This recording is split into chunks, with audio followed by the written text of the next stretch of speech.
चुनाव चाहे विधानसभा हो या फिर लोकसभा, ईवीएम पर सवाल हर बार उठते हैं, लेकिन अब ईवीएम के लाइव डेमो ने सभी सवालों के जवाब दे दिए हैं। नमस्कार दोस्तों, आप ये खबर उल्टा चश्मा यूसी पर देख रहे हैं। दोस्तों, विपक्ष में भारतीय जनता पार्टी हो या फिर कांग्रेस, ईवीएम का विरोध हर सरकार करती है, लेकिन सत्ता में आने के बाद वही सरकार ईवीएम के गुणगान करने में भी बाज नहीं आती। हाल ही में 5 राज्यों में विधानसभा चुनाव में से 4 राज्यों में कांग्रेस को हार का सामना करना पड़ा, जिसके बाद कांग्रेस ने फिर से ईवीएम पर सवाल उठाए। इस बीच सुप्रीम कोर्ट के वकील प्रशांत भूषण ने एक वीडियो शेयर करके खलबली मचा दी। प्रशांत भूषण ने जो वीडियो शेयर किया है उसमें एक शख्स बता रहा है कि ईवीएम से छेड़छाड़ कैसे की जाती है। इसका पूरा का पूरा लाइव डेमो इस वीडियो में दिखाया गया है।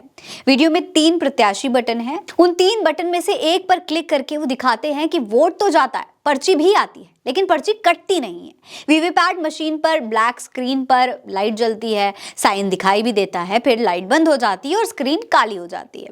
फिर जब दूसरा वोटर भी उसी सिंबल पर वोट डालता है तो लाइट दोबारा जलती है और उसे भी वही पर्ची दिखाई देती है जो पहले वाले वोटर को दिखाई गई थी, क्योंकि पर्ची तो कटी ही नहीं थी, वो आगे हटी ही नहीं थी, और फिर स्क्रीन ब्लैक हो जाती है। इसी तरह 2 वोट जो एक ही जगह डाले गए थे, उनमें से एक वोट तो सही जगह जाता है, लेकिन एक वोट जाता है उस पार्टी को जिसे किसी ने वोट डाला ही नहीं था, वो वोट डाला ही नहीं गया था, वोटर ने जिसे डाला था वो वहां जाता ही नहीं है। दूसरा वोट किसी दूसरे ही सिंबल पर चला जाता। इसी तरह वोट चोरी का पूरा खेल गढ़ा जाता है। इसका लाइव डेमो प्रशांत भूषण ने शेयर करते हुए लिखा है कि खुद देख लीजिए किस तरह से ईवीएम और वीवीपैट मशीन में छेड़छाड़ हो सकती है। सिंबल लोडिंग के समय जो प्रोग्राम डाला जाता है उस समय इस तरह से किया जा सकता है। इसीलिए ज्यादातर देश और बांग्लादेश भी वापस पेपर वॉलेट की तरफ चले गए हैं। पहले भाजपा के लोग भी पेपर बैलेट की मांग करते थे, अब सत्ता में आने के बाद क्यों बदल गए? वीवीपैट मशीन का कांच काला क्यों कर दिया? इशुदान गांधी ने इस वीडियो को शेयर करते हुए कहा है कि राहुल मेहता आईआईटी में पढ़ा हुआ इंसान है और वो चुनाव आयोग को बार-बार बता चुका है कि ईवीएम में मेरा प्रोग्राम डाल दूं तो सिर्फ 10 लोगों की टीम से पूरे 11 लाख ईवीएम को चुनाव के दिन 11 बजे के बाद जितने प्रत्याशी वोट मैं चाहूं उस उम्मीदवार को दे सकता हूं।